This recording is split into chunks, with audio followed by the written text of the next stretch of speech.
الحمد لله نحمده ونستعينه ونستغفره ونعوذ بالله من شرور أنفسنا من يهد الله فلا مضل له ومن يضلله فلا هادي له ونشهد أن لا إله إلا الله وحده لا شريك له ونشهد أن سيدنا مولانا محمدا عبده ورسوله أعوذ بالله من الشيطان الرجيم بسم الله الرحمن الرحيم يا أيها الذين آمنوا صلوا عليه وسلموا تسليما شهد الشريف اللهم صل على سيدنا ونبينا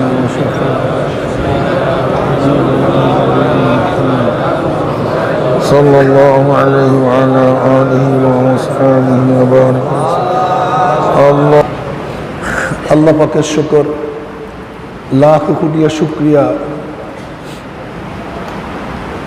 যে মাওলাই কারীম আপনাকে আমাকে আজও পর্যন্ত হায়াতে রেখে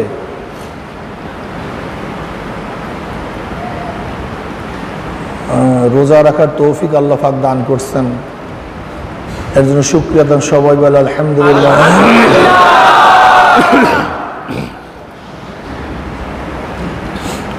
অনেক মানুষ তো জিন্দা আছে, হায়াত আছে, সুস্থতা নেই, রোজা রাখতে পারে না। অনেক মানুষ সুস্থ কিন্তু রোজা রাখে না। কিন্তু আল্লাহ পাক আপনাকে আমাকে হায়াতেও রেখেছেন, সুস্থও রাখছেন, রোজা রাখার তৌফিক দান করেছেন। এর জন্য বন্দার উচিত সবসময় আল্লাহ পাকে শুকরিয়া আদায় করা, সবসময়। লা ইন শাকারতুম লা আযীদান্নাকুম ওয়া লা ইন কাফারতুম ইন্না আযাবি লাশাদীদ। সব সময় নেয়ামতের শুকরিয়া আদায় করা চাই। বুখারীর মধ্যে রওয়ায়াত আছে, নবী আলাইহিস সালাতু ওয়াস সালাম ফরমান, কিয়ামতের ময়দানে আল্লাহ পাক এক শহীদকে ডাকবেন, শহীদ এদিকে আসো, আসছে। এরপরে সমস্ত নেয়ামত স্মরণ করাই দিবে। আমি কি তোমাকে এই জিনিস দিছি? হ্যাঁ দিছেন। এই সূর্যের নেয়ামত এটা আমার না? চন্দ্রের নেয়ামত, জমির নেয়ামত, আসমানের নেয়ামত, বাতাসের নেয়ামত, পানির নেয়ামত, খাদ্যের নেয়ামত। কত ধরনের খাদ্য, তার কোনো শেষ নাই, সীমা নাই। তোমার নিজের নেয়ামত, আমি তোমাকে সৃষ্টি করছি, সুস্থ রাখছি। কত মানুষ মায়ের গর্ভের থেকে দুনিয়াতে আসছে যাদের চক্ষু নেই, জবান নাই, বিকলাঙ্গ, হাড় ছিদ্র। কত ডিজাইনের মানুষ দুনিয়াতে আসে, আমরা দেখি হরেক ডিজাইনের। আল্লাহ পাক এরকম নিয়ামত স্মরণ করাই দেবেন, তোকে এইটা দিছে, এইটা দিছে, এইটা দিছে, এইটা দিছে, এইটা দিছে, এইটা দিছে। এরকম সমস্ত নিয়ামত আল্লাহ পাক স্মরণ করাই দেবেন। ব্যক্তি সব স্বীকার করবে যে হ্যাঁ আল্লাহ এই নিয়ামত আপনার দেয়া। এর মোকাবেলায় কি করছো? এত নিয়ামত আমি তোকে দান করছি, এর মোকাবেলায় করছোটা কি? কি করছো? তাহলে আল্লাহ তোমার রাস্তায় শহীদ হয়ে গেছে, তোমার রাস্তায় শহীদ হয়ে গেছে। এবার আল্লাহ পাক বলবেন, আমি জানি কেন শহীদ হইস। তোকে মানুষ যোদ্ধা বলবে, বীর বলবে, তোর প্রশংসা করবে, তোর মর্যাদা বাড়বে, পদোন্নতি হবে। এই কারণে তুই শহীদ হইস, আমার কারণে না, আমার জন্য না, আমার রেজার জন্য না। এরপর আল্লাহ পাক হুকুম করবেন, যা ওকে উব্বুর কর, ওকে বান, এবার টানতে টানতে জাহান্নামে ফেলায় দেয়। দ্বিতীয় ব্যক্তিকে ডাকবেন আল্লাহ পাক, আলেম, এইদিকে আস। এবার আল্লাহ পাক সমস্ত নেয়ামত রাজি তাকে স্মরণ করাই দেবে, আমি তোকে এইটা দিছি, ওইটা দিছি, ওইটা দিছি, আগের মতো সব স্মরণ করে। স্বীকার করো, উপায় নেই। হ্যাঁ ওরা স্বীকার করি। কি করছো? এর মোকাবেলায় বলবে, আল্লাহ আমি দুনিয়াবি এলেম অর্জন করতে পারতাম, দুনিয়াবি শিক্ষায় শিক্ষিত হতে পারতাম। তুমি আমাকে মেধা দিচ্ছ, আমি প্রধান বিচারপতি হতে পারতাম, প্রধান সেনাপতি হতে পারতাম, সচিব হতে পারতাম, উচ্চ মর্যাদা অর্জন করতে পারতাম, কিন্তু কিচ্ছু অর্জন করিনি। সব কিছু ত্যাগ করে আমি এলমে দ্বীন অর্জন করছি, কোরআন হাদিসের এলম অর্জন করছি, আমি কোরআন শিখছি, কারি হইছি। আল্লাহ পাক বললেন আমি জানি কেন তুই এলমে দ্বীন অর্জন করছিস, কেন তুই কেরাত পড়ছিস, আমি ভালো মতো জানি। মানুষ থেকে আলেম বলবে, শ্রদ্ধা করবে, সম্মান করবে, তোকে কারি বলবে, তোর প্রশংসায় সমস্ত মানুষ পঞ্চমুখ হয়ে যাবে। এই কারণে এলমে দ্বীন অর্জন করছে, পেয়ে গেছে, দুনিয়াতে সম্মান করছে, শ্রদ্ধা করছে, সবই দুনিয়াতে পাইছো, আমার কাছে কিছু না। এরপর আল্লাহ তাআলা হুকুম করবেন, উপর কইরা টানতে টানতে জাহান্নামে নিক্ষেপ করবে। এরপর আল্লাহ পাক দানশীলকে ডাকবে, দানশীলের দিকে তার কাছে আল্লাহ পাক সমস্ত নিয়ামত মাঝে স্মরণ করে দিবে, তোকে এই নিয়ামত দিছে, ওই নিয়ামত দিছে, এই নিয়ামত দিছে। সে সমস্ত নিয়ামত স্বীকার করবে। তাহলে এর মোকাবেলা কি করছো?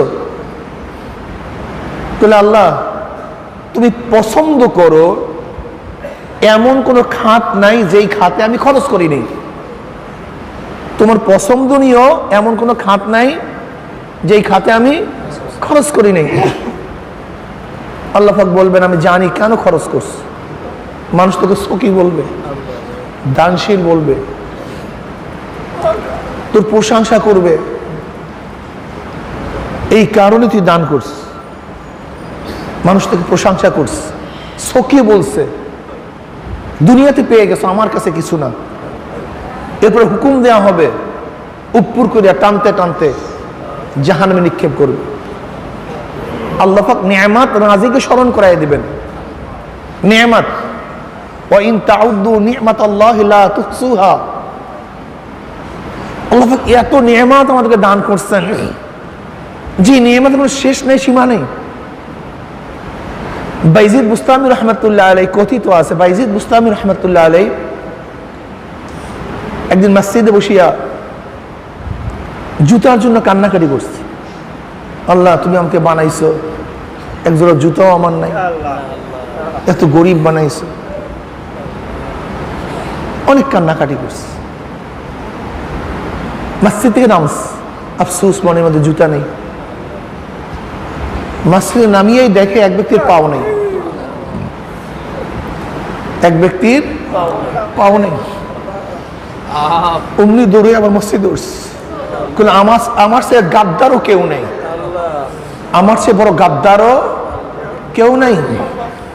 আমি আল্লাহর কাছে মসজিদের মধ্যে জুতার জন্য কান্নাকারি করছি, অথচ এই ব্যক্তি তো পাওই নাই। আল্লাহ পাক আমাকে পাও দান করছে, আমি হাঁটতে পারি, এই ব্যক্তি তো হাঁটতেই পারে না। এর জন্য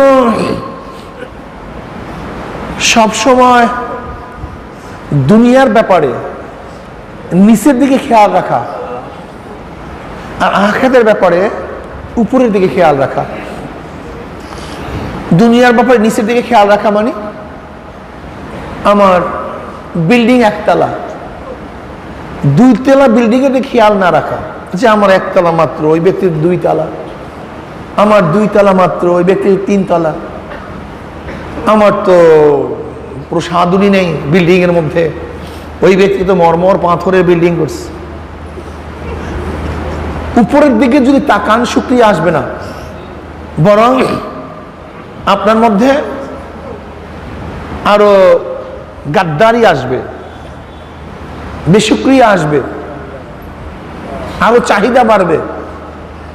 কিন্তু আমরা একতলা বিল্ডিং, আপনি টিনের ঘরের দিকে তাকান, আল্লাহ পাক তোমাকে বিল্ডিং দিছে, কিন্তু ওই ব্যক্তি কিন্তু টিনের ঘর, যার টিনের ঘর আছে সে বিল্ডিং এর তাকায়ান না, বরং পোয়াল নাড়া সোনের ঘরের দিকে তাকান। আল্লাহ তোমাকে টিনের ঘর দান করছে, অমুক কিন্তু সোনের ঘর। যার ঘর আছে সে ব্যক্তি, যার ঘর নাই তার দিকে তাকান, তাহলে মাওলা শুকরিয়া আসবে। যদি দুনিয়ার ব্যাপার উপরের দিকে তাকান, শুকরিয়া আসবে না। যেমন বাইজিদ বুস্তামি রহমতুল্লাহ আলাই জুতার জন্য কান্নাকারি করছে, কিন্তু যখনই দেখছে পাও নাই, জুতার কথা ভুলে গেছে, শুকরিয়া চলে আসছে। ঈসা আলাইহিস সালাতু ওয়াস সালাম তারিকুদ দুনিয়া ছিলেন, সবচেয়ে বেশি তারিকুদ দুনিয়া ছিলেন ঈসা আলাইহিস সালাতু ওয়াস সালাম। একদিন প্রচন্ড বর্ষা শুরু হয়ে গেছে, ঝড় ঝাপটা শুরু হয়ে গেছে। আশ্রয় গ্রহণ করার জন্য একটা তাঁবুর দিকে দৌড় দিচ্ছেন, তাঁবুর মধ্যে আশ্রয় গ্রহণ করবে। গিয়া দেখে সেখানে এক যুবতী মহিলা, তো যুবতী মহিলার কাছে থাকবে কিভাবে, সেখান থেকে বের হয়ে আসছে, ঢুকছে এক পাহাড়ের গুহার মধ্যে, গিয়া দেখে সেখানে এক সিংহ। এবার ঈসা আলাইহিস সালাতু ওয়াস সালাম সিংহের পিঠের উপরে হাত রেখে বলতেছেন, মাওলা হে, তোমার মাখলুকাতের প্রত্যেকের জন্য কোনো না কোনো আশ্রয়স্থল রাখছো। ওই যুবকের জন্য তাঁবু, সিংহের জন্য গুহা, তোমার প্রত্যেকটা মাখলুকাতের জন্য যে কোনো এক আশ্রয়স্থল রাখছো, কিন্তু তোমার বন্দে ঈসার জন্য কোনো আশ্রয়স্থলও রাখো নাই, তার জন্য কোনো জায়গাই নেই। এবার আল্লাহ পাক রব্বুল আলামিন ওহী নাযিল করলেন, ঈসা শোন, তোর এই ত্যাগের কারণে আমি মাওলা পাক রব্বুল আলামিন জান্নাতের মধ্যে তোকে 100 আমার হাতে বানানো নির্মিত হুরদেরকে তোর সাথে বিবাহ দেব, 100,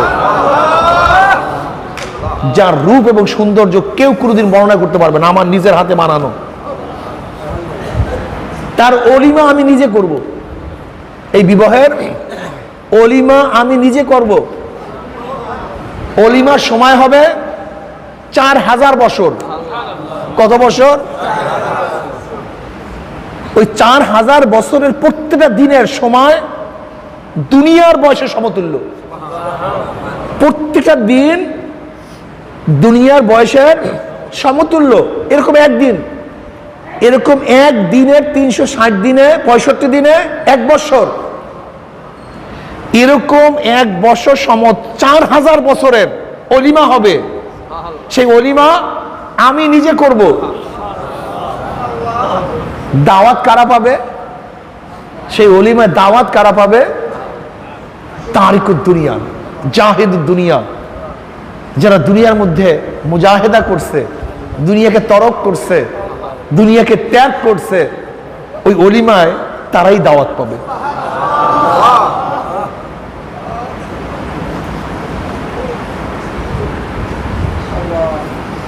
ঈসা আলাইহিস সালাতু ওয়াস সালাম আর ইয়াহইয়া আলাইহিস সালাতু ওয়াস সালাম দুইজন খালাতো ভাই ছিলেন। ঈসা আলাইহিস সালাতু ওয়াস সালাম, ইয়াহইয়া আলাইহিস সালাম দুইজন কি খালাতো ভাই। একদিন বাজারের মধ্যে দুইজনে হাঁটতেছেন একই সাথে, ইয়াহইয়া আলাইহিস সালাতু ওয়াস সালামের সাথে কোন এক মহিলার ধাক্কা লাগছে। এবার ইয়াহইয়া আলাইহিস সালাম বলতেছেন, ভাই তুমি কোথায়, কোথায় তুমি, কিছুই খেয়াল রাখো না? কল ওই জাতে পাকের কসম, যার কুদরতি হাত আমার জীবন, আসলে আমি কার সাথে ধাক্কা লাগছে আমার কোনো হুঁশ নেই। আসো তুমি এখানে, তোমার হুঁশ নাই? বলে দেখো, ওই সত্তাকে বাদ দিয়ে যদি এক মুহূর্তের জন্য আমার খেয়াল অন্যদিকে যায়, তাহলে আমি মনে করি কি যদি হারিয়ে ফেলছি।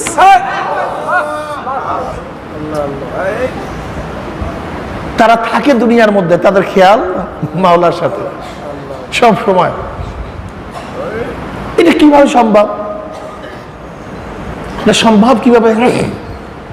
আব্বাজান রহমাতুল্লাহ আলাই, দাদাজান রহমাতুল্লাহ চমৎকার একটা উদাহরণ দিতেন, এটা সম্ভব কিভাবে। চমৎকার। তোমার একটা ছেলে খুব আদরের, অনেক মহব্বত করে, হঠাৎ ছেলে অসুস্থ, ডাক্তার বলতেছে এই সময়ের মধ্যে যদি এই ঔষধ না হওয়া হয় তাহলে তোমার ছেলে মারা যাবে। এই সময়ের মধ্যে যদি ঔষধ না আনা হয় তাহলে তোমার ছেলে মারা যাবে। ব্যক্তি রওনা করছে, তো শুরু করছে ঔষধ আনার জন্য। চলতেছে চলতেছে, এর মধ্যে সে রিক্সায় চড়ছে, খেওয়া পার হইছে, রিক্সাওয়ালাকে টাকা দিছে, টাকা গুনছে, ফেরত নিছে, খেয়ায় উঠছে, টাকা দিছে, টাকা ফেরত নিছে। ঔষধের দোকানে গেছে, ঔষধ দেখছে, ডেট দেখছে ঔষধ ঠিক আছে কিনা, ঔষধওয়ালাকে টাকা দিছে, টাকা গুনছে, টাকা ফেরত নিছে, ভুল করে অন্যদিকেও যায় নাই। আবার গাড়িতে, রিক্সায়, হেঁটে, খেয়ায় বাড়িতে চলে আসছে। কিন্তু বলেন তো, এই যত সময় সে কাটাইছে রাস্তার মধ্যে, এক মুহূর্ত কি তার ছেলেকে বলছে?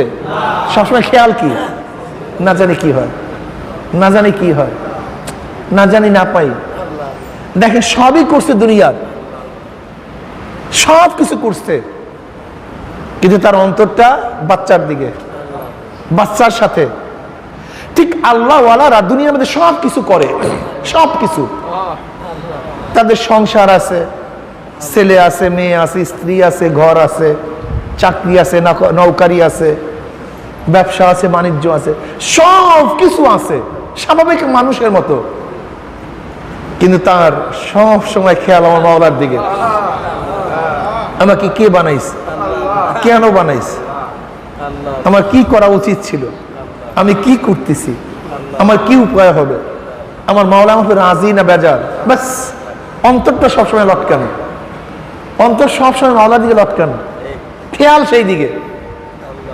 ব্যাস দেখেন আল্লাহ ওয়ালাদের মধ্যে আমাদের মধ্যে বহুত বহুত পার্থক্য, বহুত বহুত পার্থক্য। তারা যা কিছু করে সব মাওলার জন্য করে, যা কিছু করে মাওলার জন্য করে।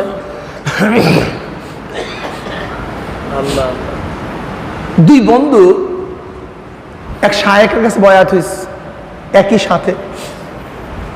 একজন বিকলাঙ্গ, একজন ভালো, কিন্তু দুইজন নদীর দুই পারে থাকে, একই সাথে বয়াত হইছে। বিকলাঙ্গ বন্ধু একদিন কাশমের মাধ্যমে জানতে পারে যে তার বন্ধু আজকে 3 দিন পর্যন্ত উপবাস, অনাহার, 3 দিন পর্যন্ত খানা পিনা খায় নাই, খানা খায় নাই। কিন্তু সে তো বিকলাঙ্গ, যাবে কিভাবে? তার স্ত্রীকে বলতে, যাও স্ত্রী, আমার বন্ধু আজকে 3 দিন পর্যন্ত খানা খায় না, তুমি তাকে পর্দা সহকারে খানা পৌঁছাইয়া দিয়ে আসো, খানা দিয়ে আসো। এমন স্ত্রী বলতেছে আমি নদী পার হবে কিভাবে? যেমন এই নদীর এপার ওপার, এক বন্ধু এই পার থাকে আর এক বন্ধু ওই পার থাকে, আমি নদী পার হবো কিভাবে? খেয়া তো নাই। বলে যাও নদীর পানি গিয়ে বলো, মাওলা হে তুমি তোমার ওই বন্ধু রুসিলে নদী পার করে দাও যে 40 বছর পর্যন্ত স্ত্রী ব্যবহার করে নেই। স্ত্রী আশ্চর্য হয়ে গেছে, সে আমার স্বামী, আমি তার স্ত্রী, তার ঘরে কত সন্তান, সে বলতেছে 40 বছর পর্যন্ত স্ত্রী ব্যবহার করেনি। কিন্তু স্ত্রীর আস্থা ছিল আমার স্বামী একজন আল্লাহর ওলি, এই আস্থা তার ছিল। যদিও সাধারণত স্ত্রীরা স্বামীদের উপরে এই আস্থা কম রাখে, লেকিন ওই স্ত্রীর আস্থা ছিল যে আমার স্বামী একজন আল্লাহর ওলি। কিন্তু আল্লাহর ওলি তো বটে, লেকিন মিথ্যা কথা শিক্ষা দিছে কিভাবে? এটা তো আশ্চর্যের বিষয়, ডাইরেক্ট মিথ্যা কথা। যাই হোক, রহস্যটা কি, ভেদটা কি? এই যে বলেন না ভেদে মারেফাত, এর নামই ভেদ। যে কোনো জিনিসের একটা ভেদ আছে, রহস্য আছে। রহস্য উদ্ঘাটন করার আগ পর্যন্ত বাহ্যিক দৃষ্টিতে মনে হয় যেন কথাটা মিথ্যা, অসত্য, কুফুরি। যেমন এক আল্লাহর ওলি ফজরের নামাজের পরে সবক আদায় করা শুরু করছে, ফজরের নামাজের পরে সবক আদায় করা শুরু করছে। যারা সাধারণত খাস মুজাহিদ, তারা তো সবক ঠিক মতো আদায় করার পরে অন্য অন্য কাজ শুরু করে। সবক আদায় করতে হবে, তারপরে সব কাজ। ফজরের পরে সবক আদায় করতে শুরু করছে, সবক আদায় করবে, এরশাক নামাজের পরে বের হবে, এরা তো মসজিদেই থাকবে, সবক আদায় করবে। কিন্তু পেটে খুবই ক্ষুধা, অনেক ক্ষুধা। 5 থেকে 1 রুটিওয়ালা ডাক দেয়, রুটি, গরম রুটি, এরকম ডাকে না? ডাকে। আমাদের দেশে তো রুটি বিক্রি হয় না, যেমন ইন্ডিয়ারই যে সমস্ত অঞ্চল আছে তারা রুটি তাদের খাদ্য, সৌদি আরব রুটি তাদের খাদ্য, এরকম রুটি অনেক দেশে রুটি। পাকিস্তানে তো মূল খাদ্যই রুটি, আমাদের দেশে ভাত, তাদের মূল খাদ্য রুটি। রুটি, গরম রুটি। এখন পেটে তো প্রচন্ড ক্ষুধা, আর রুটিওয়ালা ডাকতেছে রুটি, এখন খাইতে মনে চায়। এখন আল্লাহর ওলি বলতেছে নফসকে যে আগে সবক আদায় করি তারপরে রুটি খাই, কিন্তু নফস বলতেছে না, তুমি ক্ষুধার্ত, আগে তুমি রুটি খাও তারপরে সবক আদায় করো। কিন্তু সে বারবার নফসকে বলতেছে না, থাম, একটু অপেক্ষা কর, আগে সবক শেষ হোক তারপরে রুটি খাই। কিন্তু চাহিদা নফস, সে কি চায়? আগে রুটি খাই তারপরে সবক আদায় করি। লাগছে দুইজনের মধ্যে গ্যাঞ্জাম। আর রুহু বলতেছে আগে সবক, নফস বলছে আগে রুটি। কি দ্বন্দ্ব লাগে না? এরকম যেমন আমাদের সবসময় করে লাগে এই দ্বন্দ্বটা। কেমন দ্বন্দ্ব? আজান হয়ে গেছে, দোকান খোলা, নফস বলছে ঠিক আছে একটু পরে যা, আগে। আমরা তো খেয়াল করি না, কিন্তু আল্লাহ তো খেয়াল করে। পার্থক্য তো এই ঘটনা সবসময় আমাদের মধ্যেই ঘটে। আবার মন চাই, রুহ চায় যে আগে নামাজে যাই, এই কন্ট্রাডিকশন সবসময় কিন্তু আমাদের মধ্যে চলতে থাকে। এই জামাতের সময় হয়ে গেছে, রুহ টান দিছে, চলো জামাতে যাই, আবার নফস একটু একটু, এই একটু, এই একটু, এরকম সবসময় হয়, সব কাজেই হয়। কিন্তু যাদের রুহ সবল তারা ধরতে পারে, কিন্তু আমাদের রুহ তো দুর্বল, এজন্য আমরা ধরতে পারি না। সমস্যা এই, কারণ নফস তো 3 প্রকার: নফসে আম্মারা, নফসে লাওয়ামা, নফসে মুতমাইন্না। নফসে আম্মারা, নফসে আম্মারার কাজ হলো সব সময় গুনার আদেশ করা, সব সময় গুনার আদেশ করা। সে গুনাহ ছাড়া বুঝেই না, সবসময় গুনাহ গুনাহ গুনাহ। এই নফসে আম্মারার সাথে মুজাহিদা করার পরে, সাধনা করার পরে এটা পরিবর্তন হয়ে নফসে লাওয়ামায় পরিবর্তন হয়। নফসে লাওয়ামা মানে, নফসে লাওয়ামা মানে সে যখন নেক করে আরাম পায়, যখন গুনাহ করে চুপ থাকে, কিন্তু যখনই গুনাহ হয়ে যায় তখন আফসোস করে, আহা করলামটা কি, করলামটা কি, তওবা করে, আমার ভুল হয়ে গেছে, আমার অন্যায় হয়ে গেছে। নফসে আমরা সবসময় গুনাহ, সে নেকের দিকে যায়ই না। কিন্তু যখন এটাকে মুজাহিদা করে, একটু পরিবর্তন হয়ে উন্নতি হয়, তখন অবস্থাটা কি হয়? তখন আফসোস আসে। গুনাহ করার পরে আফসোস আসে, গুনাহ করার সময় চুপ, কিন্তু যখনই গুনাহ হয়ে যায় তখন তওবা করে, আফসোস করে, কান্নাকাটি করে, মাওলা মাফ করে দে। যদি ঠিক মতো তওবা করার মতো তওবা করতে পারে, মাওলা মাফ করে দেবে। আর নফসে মুতমাইন্না, সে কোনো সময় গুনার দিকেই যায় না, গুনাহ করতেই পারে না, সে গুনাহ করতেই পারে না। সবসময় ন্যাক আর ন্যাক, ন্যাক আর ন্যাক, ন্যাক আর ন্যাক, সব সময় ন্যাক। এটা গুনার কাছেও যায় না, এটা গুনার কাছেও যায় না। এদের সংখ্যা কম, নফসে লাওয়ামার সংখ্যা বেশি, আর নফসে আম্মারের অবস্থা তো খুবই খারাপ। এদের তো হদ নাই, সীমা নাই, এটা মারাত্মক অবস্থা। এখন এই আল্লাহর ওলির নফস এবং রূহ, নফস এবং রূহ, আমাদের 2টা জিনিস আছে। আমাদের মধ্যে কয়টা জিনিস? নফস এবং রূহ। রূহ চায় ন্যাক করতে, নফস চায় গুনাহ করতে। এই দুইজনের মধ্যে সবসময় যুদ্ধ লেগেই থাকে। সব সময় যুদ্ধ চলতে থাকে, কিন্তু কেউ টের পায়, কেউ টের পায় না। কেউ রূহতে একেবারে দুর্বল, একেবারে নাই, মরে গেছে, অবস্থা খুবই খারাপ, নেকের চিন্তাও কখনোই আসে না, সবসময় গুনার চিন্তা করে, কথা ঠিক না? কিন্তু যাদের রূহ সবল আছে মাঝে মাঝে ধাক্কা দেয়, চিন্তা করে কি করলাম, কেন করলাম, কি উচিত ছিল, এটা হইল কেন, ব্যাস সবসময় ধাক্কা দেয়। তার মধ্যে তো লাগছে যে আগে জিকির, তারপরে রুটি, কিন্তু নফসা বলতেছে কি, কথা বলেন, তারপরে রুহ কি বলতেছে, লাগছে। এখন তার মধ্যে জজবা চলে আসছে, জজবা চলে আসছে, মানাতেই পারে না। নফস বারবার আগে রুটি, আগে না মসজিদ থেকে রুটি খা, তারপরে জিকির কর, মানাতেই পারে না। তার মধ্যে জজবা চলে আসছে, এ নফস, তোর কথাই মানতে হবে, তোর কথাই অনুসরণ করতে হবে, তোর কথা মতো বের হতে হবে। তুই কি আমার খোদা, তুই কি আমার খোদা, তুই কি আমার আল্লাহ, আমি কি তোর বান্দা, আমি তো তোর গোলাম, লেগে গেছে। এখন জজবার হাতে বলছে, তুই আমার খোদা না, আমি তোর বান্দা না, তুই আমার খোদা না, আমি তোর বান্দা না, তুই আমার খোদা না, আমি তোর বান্দা না। কি বুঝলেন? যদি কেউ বলে তুই আমার খোদা না, আমি তোর বান্দা না, বাহ্যিক দৃষ্টি অবস্থা কি লাগছে বলেন তো? লাগছে ভেজাল, কি ভেজাল লাগছে না? তুই আমার খোদা না, আমি তোর বান্দা না। এখন মসজিদে বসে কেউ যদি বলে তুই আমার খোদা না, আমি তোর বান্দা না, তার মানে সে কি বলবে? কথা বলেন না কেন? ডাইরেক্ট কাফের।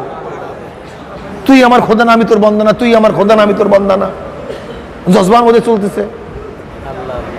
এখন তো মানুষ আশেপাশে শুনতেছে, আরে কি করতেছে শয়তান, মসজিদে বসিয়া কইতেছে তুই আমার খোদা না, আমি তোর বান্দা না। যুবকরা ধইরা মসজিদ থেকে নামাইয়া ঠিক মতো পিটান দিস, পিটাইছে, অনেক পিটান দিস। বেঈমান, কাফের, আল্লাহর মসজিদে বসিয়ে আল্লাহকে অস্বীকার করো, আল্লাহর ঘরে বসিয়ে আল্লাহকে অস্বীকার করতেছ, এত বড় বেঈমান, নাম এখান থেকে। ব্যক্তি তো অচেতন, একজন আল্লাহ আসছে, জিজ্ঞাসা কি হয়েছে, তোমার মারো কেন, কি হয়েছে, মারতেছো কেন?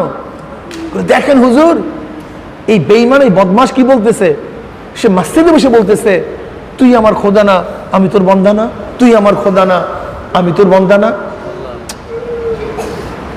দেখেন আল্লাহ ওয়ালাদের চেহারার মধ্যে কিন্তু তারা নূরের ছাপ থাকে, এটা থাকবি, এটা থাকবি, যত বড় কালা হোক। শায়েখ রহমতুল্লাহ আলাইহি দেখছেন, হ্যাঁ, মনে হয় যেন, আমি কসম করে বলি, আমার কাছে বহুত রওয়ায়াত আসছে, বহুত মানুষে বলছে শায়েখ রহমতুল্লাহ চেহারার দিকে তাকাইয়া হাতের সাথে হাত লাগাই হেদায়েত হয়ে গেছে, আল্লাহ হেদায়েত দান করছে। আর কি শুধু তাই, আব্বাজান রহমতুল্লাহ আলাইহি যখন দুনিয়া থেকে বিদায় হয়ে গেছেন, এই যে পাশের রুমে তাকে শোয়ায়া রাখছে। অবস্থা বুঝেন, আমার এক ফুফাতো ভাই, আপন ফুফাতো ভাই, আপন ফুফাতো ভাই, দাড়ি ছাড়তো, কিন্তু সে বলতেছে যে আমি দাড়ি ছাটির অন্যায়, এখন আমি মামুজানের এই লাশের কাছে যাব কিভাবে, আমার ভয় লাগতেছে। চিন্তা করছেন, আমি চিন্তা করতে পারেন যে আমি যাবো কিভাবে তার লাশের কাছে, অথচ সে দুনিয়াতে নাই। আমার আপন ফুফাতো ভাই, অন্য কোনো কেসা বলতেছি না, এবং সে কিন্তু ভালো শিক্ষিত, যাই হোক অনেক বড় শিক্ষিত, ইউনিভার্সিটির ছাত্র, মাদ্রাসা থেকে ডবল কামেল, অনার্স মাস্টার্স ঢাকা ইউনিভার্সিটির। এখন সে ঢুকবে, লেকিন সে ভয় পাইতেছে, মামুজনকে যাবো কিভাবে, আমার দাড়ি ছাটা। তখন সে শপথ করছে, কসম করছে, না আমি আর কোনদিন দাড়ি ছাড়বো না, আমি আর কোনদিন দাড়ি ছাড়বো না, নিয়াত করছে আর কোনদিন দাড়ি ছাড়বো না। তাহলে এই নিয়াত যখন করছে তখন থেকে হালকা হয়ে গেছে, এরপরে আমি তার লাশের কাছে যাইতে পারছি। আপনি চিন্তা করতে পারছেন? চিন্তা করা যায়?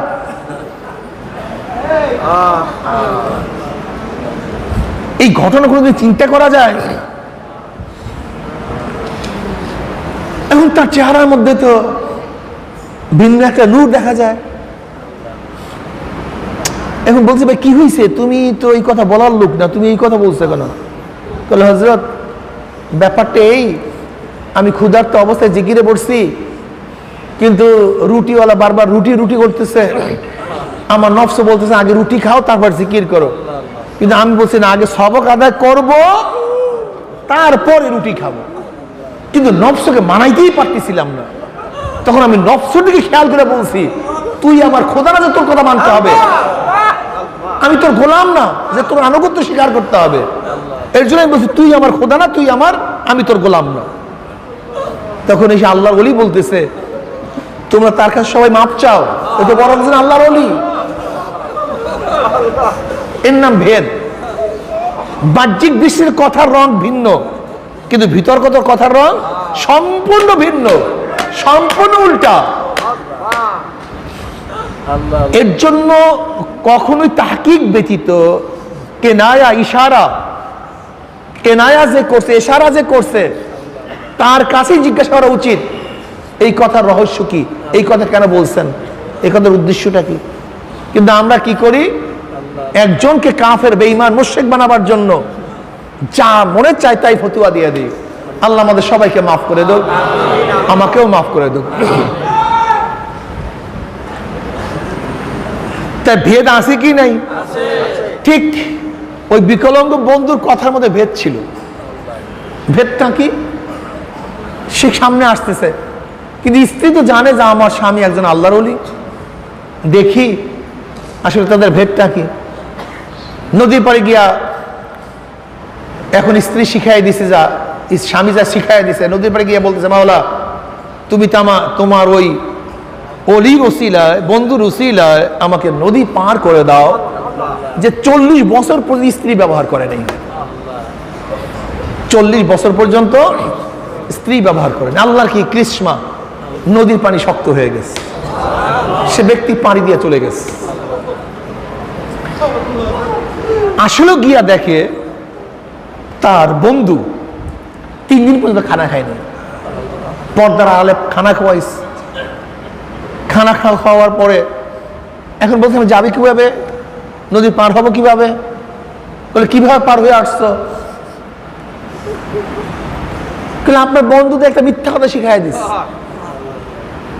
40 বছর পর্যন্ত স্ত্রী ব্যবহার করে নেই, এই কথা বলছি। নদীও শক্ত হয়ে গেছে, পার হয়ে চলে আসছে।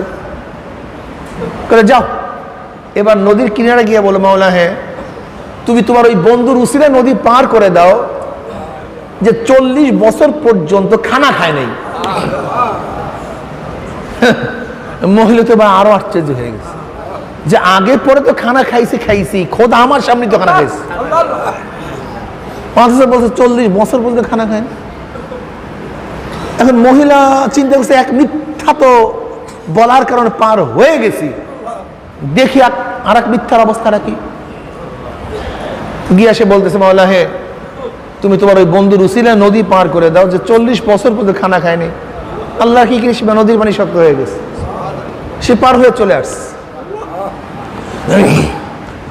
এবার স্ত্রী স্বামীর কাছে বলতেছে, স্বামী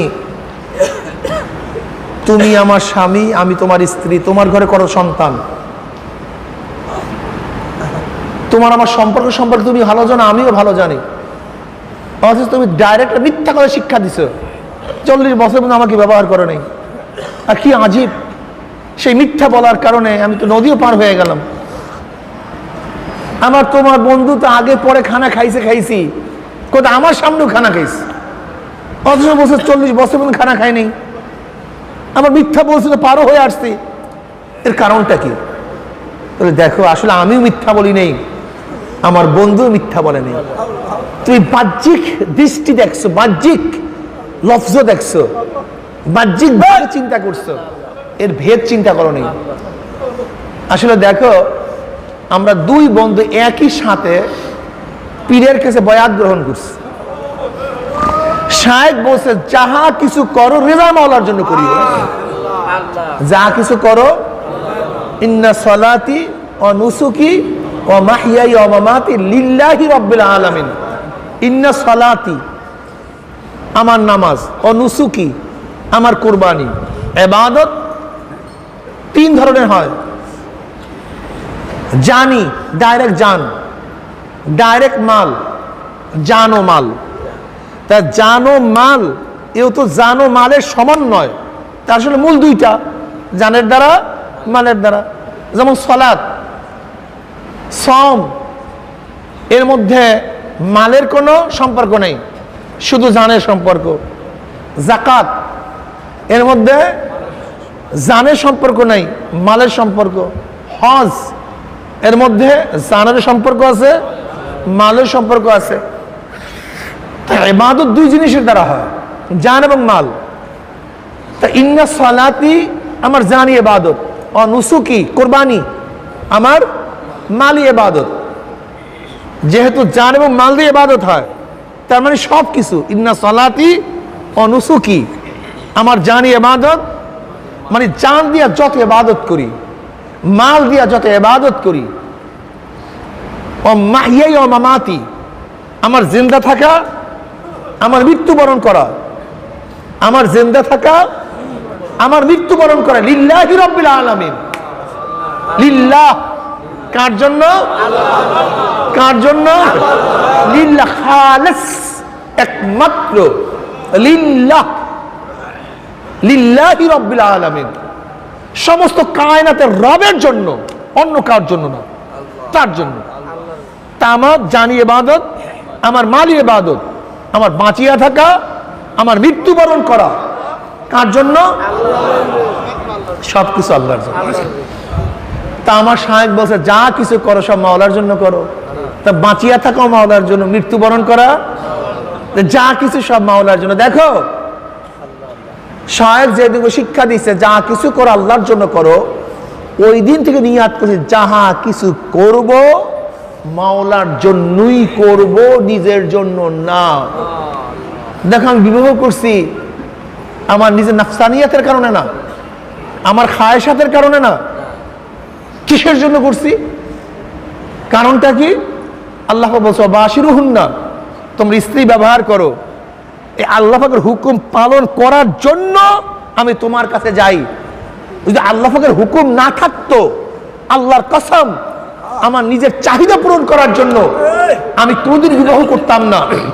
আমার কথার উদ্দেশ্য ছিল এই, মাওলা হে তোমার ওই বন্দার উসিলায় তুমি নদী পার করে দাও, যে তোমার হুকুম পালন করার জন্যই বিবাহ করছে, নিজের জন্য না।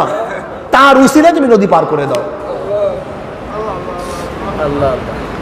এখন বলতে পারেন ইবাদত বা তাওয়াসুল জায়েজ কি জায়েজ না, এটা বুখারীর মধ্যে রওয়ায়াত আসছে।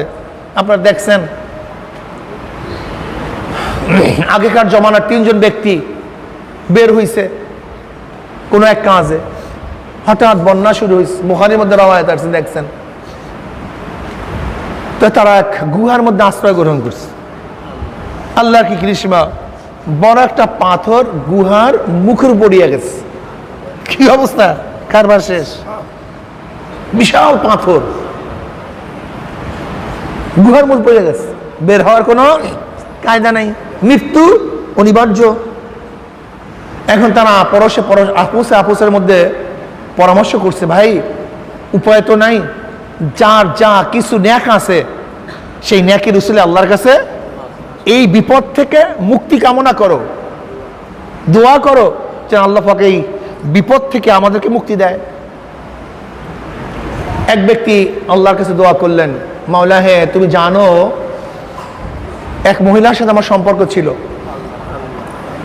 গভীর সম্পর্ক ছিল, তার কঠিন প্রয়োজন দেখা দিছে। এই রওয়ায়াত বিভিন্নভাবে আসছে। কোন রওয়ায়াতের মধ্যে আসছে তার স্বামী বিকলাঙ্গ ছিল, তার বাচ্চাগুলি ক্ষুধার্ত অবস্থায় ছিল, তার প্রয়োজন অনেক তীব্র ছিল।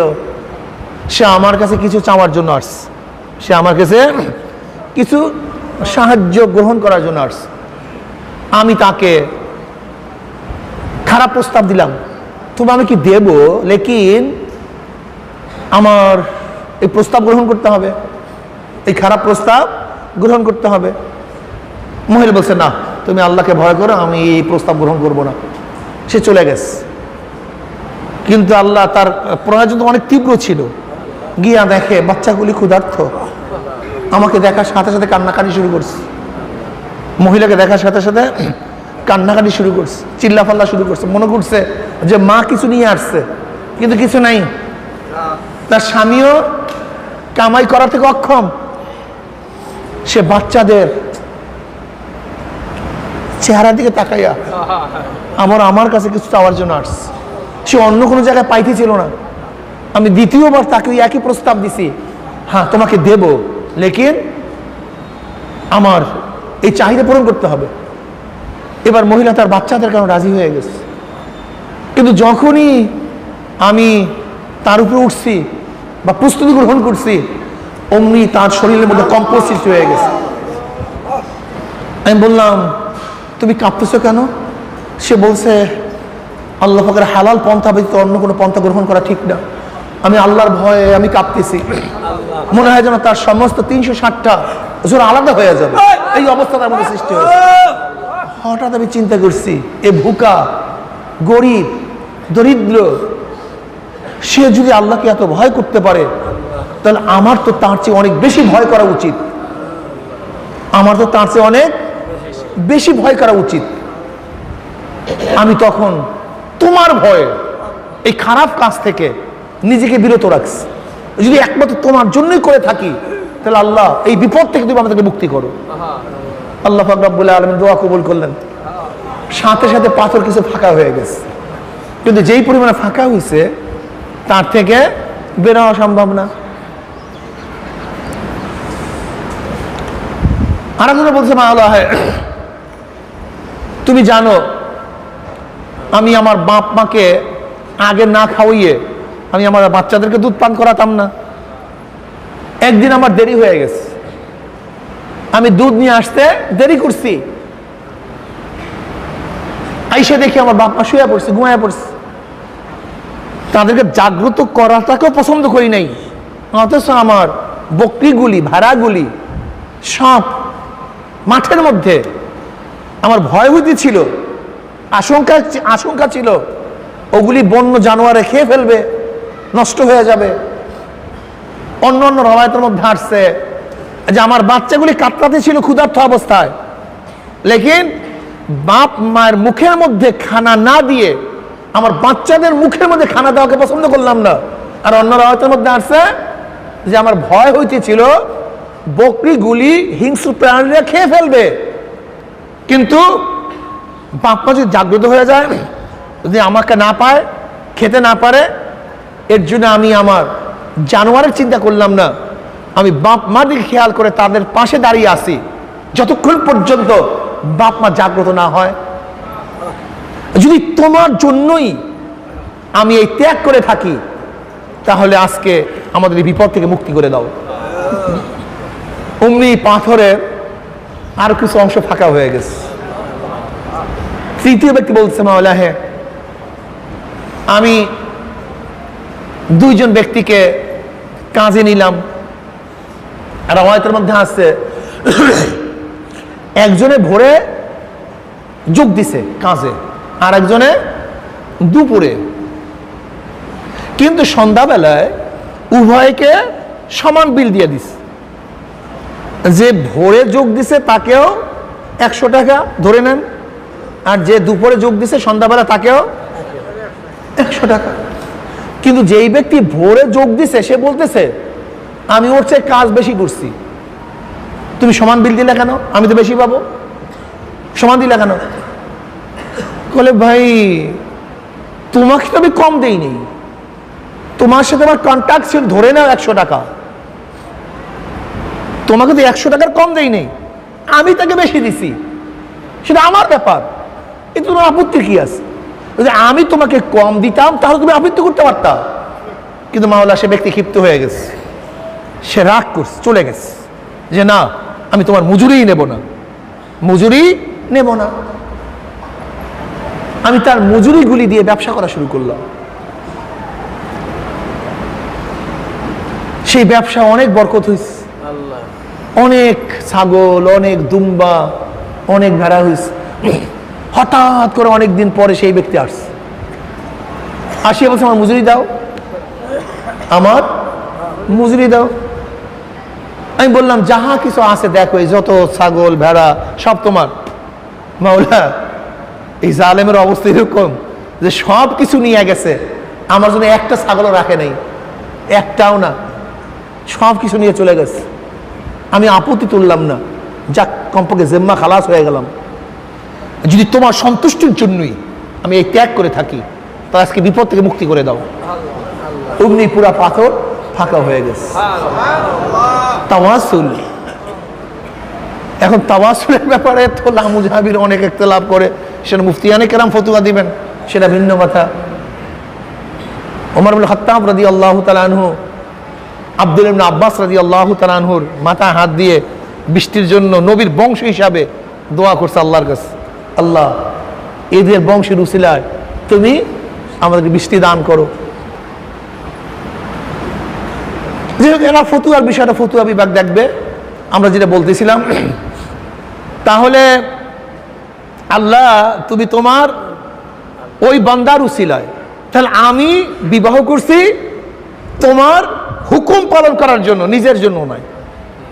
আর আমার বন্ধু সে খানা খাইছে, পান করছে, জীবিত থাকার জন্য নয়, স্বাস্থ্য মোটা তাজা করার জন্য নয়, ব্যবসা করার জন্য নয়, দুনিয়াতে অমুক তমুক করার কারণে নয়। খাইছে কেন? শোনো, আল্লাহ বলছে কুলু ওয়াশরাবু, তোমরা খাও এবং পান করো। খোদার কসম, যে আল্লাহ পাক রব্বুল আলামিন খানা এবং পান করার হুকুম না দিতেন, শুধু জিন্দা থাকার জন্য আমার বন্ধু এক লোকমা খানাও এক ঢোক পানিও তিনি পান করতেন না। এর জন্য কথার মধ্যে ছিল এই কথা, আল্লাহ তুমি তোমার ওই বন্দার উসিলায় নদী পার করে দাও, যে নিজের স্বাস্থ্য ভালো করার জন্য, বেঁচে থাকার জন্য খানা খায় না, বরং তোমার হুকুম পালন করার জন্য খানা খায়। দেখছেন কত মজার কথা। অথচ আমরাও খানা খাই, আমাদের খানায় শুধু উদারপূর্তি হয়, ইবাদত হয় না। আমরা পানি পান করি, তৃষ্ণাই মিটে, কিন্তু মাওলার হুকুম পালন হয় না। কিন্তু এই কারণে যদি আমরা খানা খাইতাম, আল্লাহ খানা খাওয়ার জন্য বলছে, এই জন্য খানা খাচ্ছি। পান করার জন্য বলছে কুলু ওয়াশরাবু ওয়ালা তুসরিফু, খাও পান করে ইসরাফ করিও না। কি করিও না? ইসরাফ করিও না, ফালাইও না, খানা ফালায়েন না, খানা ফালায়েন না। এক রাওয়ায়াতের মধ্যে দেখলাম উসমান গনি রাদিয়াল্লাহু বলতেছেন, ইয়া নবী আল্লাহ, আমার মাল তো বাড়ে কমেই না, মাল শুধু বাড়ে কমে না, কমার কোনো ব্যবস্থা আছে? বলে আছে তো। বলে কি? তাহলে যা উটির উপরে বসে খানা খাইও, উটির উপরে বসে খানা খাইও। এখন উটির উপরে বসে খানা খাইছে, খানা খাওয়ার সময় কিছু পড়া যায় না? কি কিছু পড়তে পারে না? উটির উপরে খানা খেলে পড়বে না কিছু? অনেকদিন পর আসছে, ইয়া নবী আল্লাহ, মাল তো কবে না। তাহলে তোমাকে না বললাম উটির উপরে বসে খানা খাইতে? তাহলে ইয়া নবী আল্লাহ, আপনি বলার পর তো খানা খাই, তার মানে মাল কবে না কেন? আচ্ছা, ওই যে খানা টানা পড়ছে, এগুলো কি করছো? ইয়া নবী আল্লাহ, যা নিচে পড়ে গেছে ওগুলো টোকায় খাইয়া ফেলাইছে, তোমার মাল কোনোদিন কমবে না। আমি তো ভাবছিলাম ওই যে পড়ে গেছে ওগুলো টোকাবো না, আল্লাহ বরকতহীন করে দিবে, বরকত দূর করে দিবে, মাল কমবে। কিন্তু যেহেতু টোকায়া খাইয়া ফেলাইছো, কাজে বরকত কমবে না, বরকত বাড়তে থাকবে, বরকত বাড়তে থাকবে। আর আমাদের বর্তমানের অবস্থা নাকি যে থাল চাটিয়া খাইতে লজ্জা লাগে, লজ্জা লাগে, থাল চাটিয়া খাইতে লজ্জা লাগে। আহা, ওরে বনি আদম, আমরা তো সুন্নাতের অনুসরণ করবো, কোনো পাশ্চাত্য শয়তান অনুসরণ তো মুসলমান করতে পারে না। আমরা কার অনুসরণ করবো?